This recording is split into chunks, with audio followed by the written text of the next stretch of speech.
guys, what's up? My name is David and welcome back to my channel.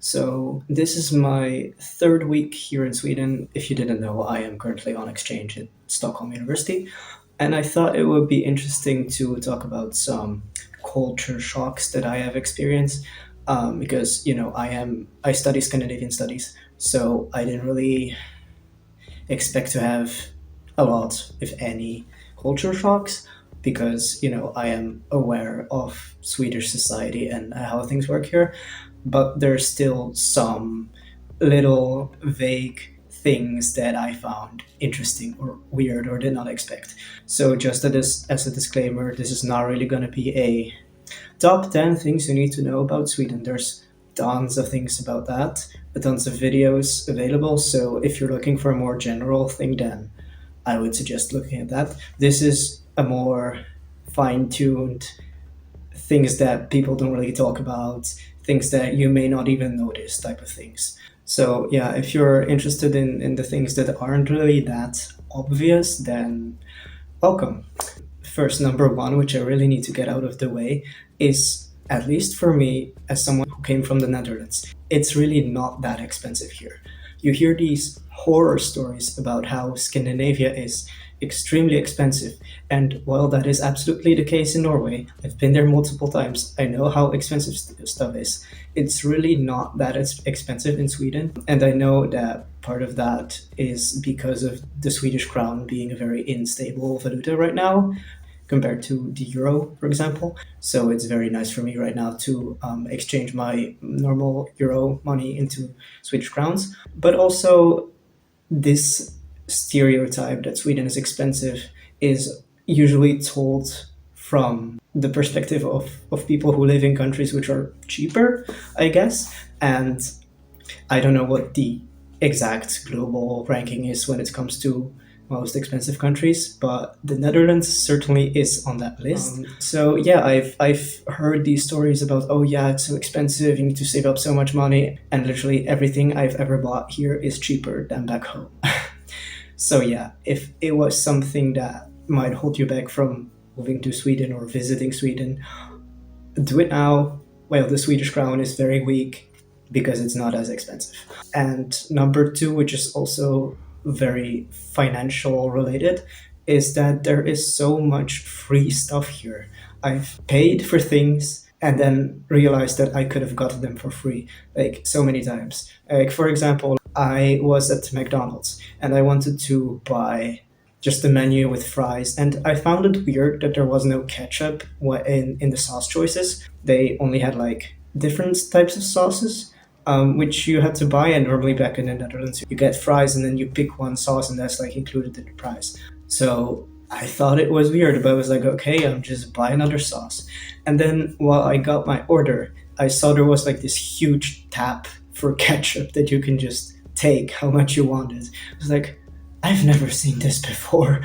And another thing is I have a shared kitchen, and I mean, I just assumed that I'd have to have my own cutlery and my own tableware, my own pots and pans. So I bought all that. And then a week after I moved in, we had this tour of the common spaces, and everything was there in the kitchen. But I wasn't told this before. I wasn't told that there was going to be like free stuff to share, because I never lived on my own in this type of student complex. So I couldn't know.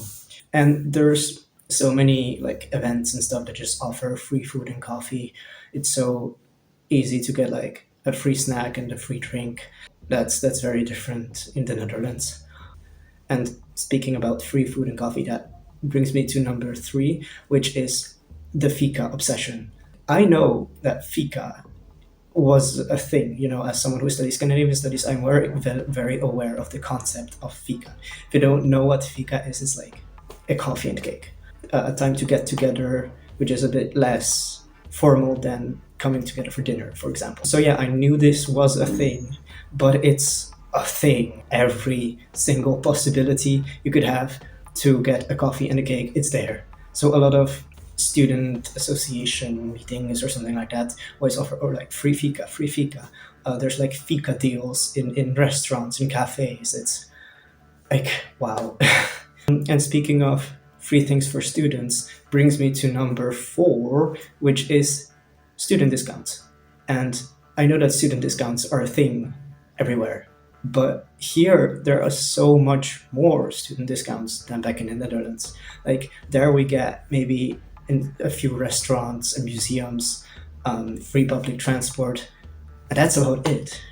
Here, you have this entire app that is connected to your like student card, and you can find so many different types of discounts. And it's like for everything, you have to watch out really not to buy something without checking if you have discounts for it. Like last week, I ordered some protein powder and protein bars, and before I bought it, I was like, maybe I get student discount for that. I opened the app, and sure enough, I had 25% off. And it's just crazy. I mean, it's lovely that students get this chance to buy more stuff and get discounts, but it's just interesting to see that you get discounts for so many things. And it's not only like food related, you get discounts for public transport, get discounts for different types of events, museums, and everything, but also like makeup, kitchenware, travels, hotels, restaurants. So yeah, that's a great thing. Moving on to something completely different, which I found weird. Number 5, license plates.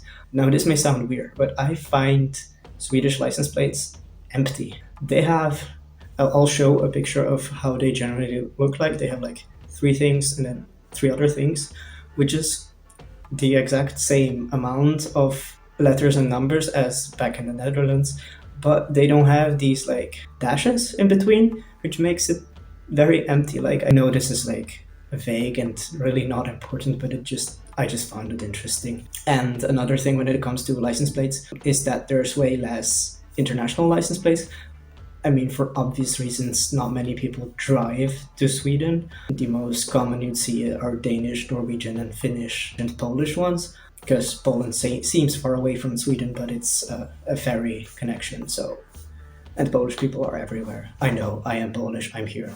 In the Netherlands, there's just that much more people who drive there. There's like Bulgarian cars, Romanian cars, Spanish cars, German cars, Belgian cars. And here, I kind of miss that. It's interesting to see an international license plate once in a while. So yeah, that was number 5. Number 6, something completely different, is that sustainability and especially like vegetarian and vegan food is a very big thing here.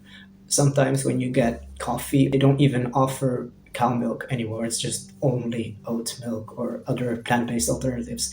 Many restaurants and canteens at the university offer only vegan or vegetarian food.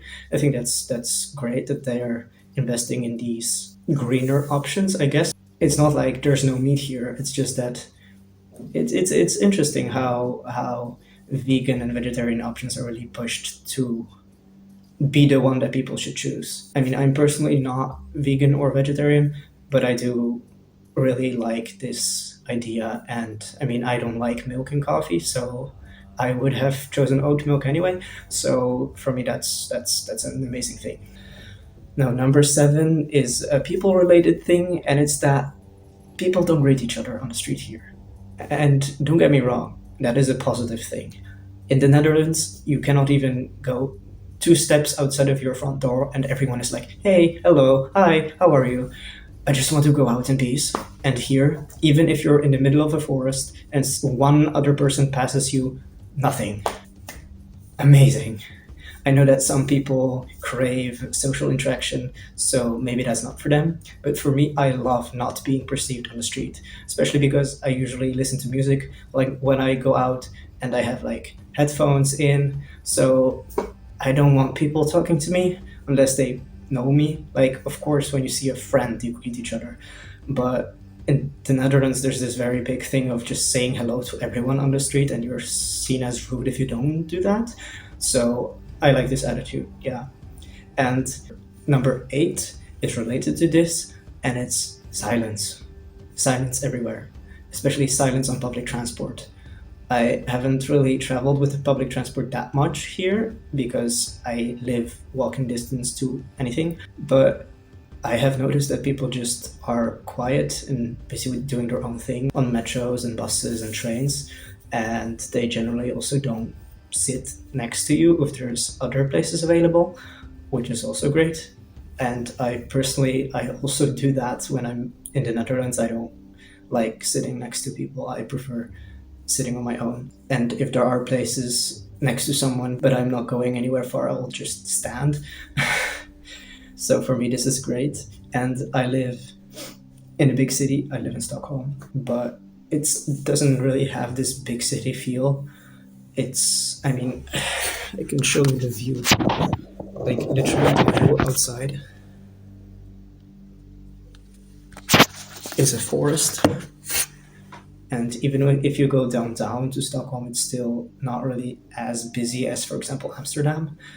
So yeah, that's also amazing. And number 9 is also people related, and it's that people are shocked when you speak their language. And I also mean this in a positive way, a positive shocked, because I am an international student, but I've studied Swedish for 1.5 years, and I do consider myself a good speaker of Swedish. So there was this welcome fair for new students here, and a woman from Stockholm University asked if she could interview me as a new student. I was like, sure. And then she was asking some questions, and then I said I was an international student. She was like, you speak Swedish? It's, for me, Swedish is not that hard, first of all, because it's very similar to Dutch and German, and it has very simple grammar and everything. So I don't find it shocking that someone could learn this language. But also, I am learning this language, and I just kind of forgot that it doesn't have that many native speakers. There are not that many people in Sweden. Like, it's a huge country, but it doesn't have that many people. So if there is someone who doesn't come from here but speaks their language, they're shocked. But yeah, I do like that. And like, I never really got to practice speaking Swedish in the wild. So at first I was kind of scared to do it, and people saw that I was hesitant, and I switched to English. And then I didn't want to say like, oh no, I do speak Swedish. But now when I go out shopping or like to the supermarket or something, I just speak Swedish and no one questions my Swedish. So yay. And number 10, the last one, is something that I found interesting as an alternative person, is that there's not that many alternative people here. And maybe that's just me studying in Amsterdam normally saying that, because Amsterdam is a very colorful, queer city. And it's not that Stockholm isn't, it's just that people are so normal here. And there's nothing wrong with that, absolutely not. It's just that because a lot of things are just accepted here, people don't feel the need to do anything crazy because they can just be themselves. And if being themselves is being just like someone else, then that's also fine to them. But yeah, I mean, it's not like I stick out that much. I mean, I do have 2 centimeter holes in my ears, and I have piercings, and I have tattoos. Although tattoos are very popular here, so Stockholm is the second most tattooed city in the world, so that is not the problem. But yeah, and normally back at home, I see a lot more people with like crazy dyed hair and piercings and colorful clothing, and I kind of miss this here.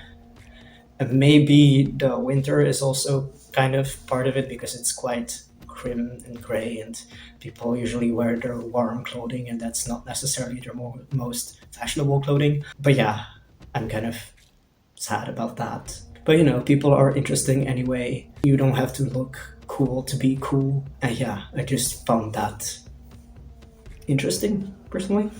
So yeah, these things I mentioned, they might differ from person to person, from experience to experience. Like I said, for example, for me, Sweden is not expensive, but for someone who doesn't come from an expensive country, it might be very expensive. So yeah, it just really depends on who you are, where you come from, what your goals are here. But yeah, I've had a very positive experience here, and there weren't really things that made me very, very, very surprised or shocked or anything like that. So, like I said, I was prepared. I am aware of cultural things here in Sweden, so it would be weird if there were so many things that would shock me, because that would have meant I did not participate in my lectures. So that actually brings quite a different problem. It's that sometimes things meet my expectations so exactly that I find it very weird. Like, for example, if someone says something and I'm like, wow, that is exactly what I would expect you to say. So sometimes that's kind of like a brain fuck. But for the rest, I've really enjoyed my experience here so far, and I've only been here 3 weeks. I have 4 more months to go. I am interested to see what that all shall bring.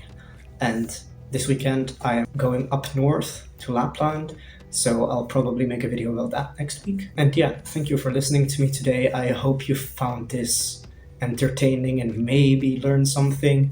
And yeah, let me know in the comments if you have any questions, if you agree or disagree with the points I made, and I'll see you next time. Bye bye.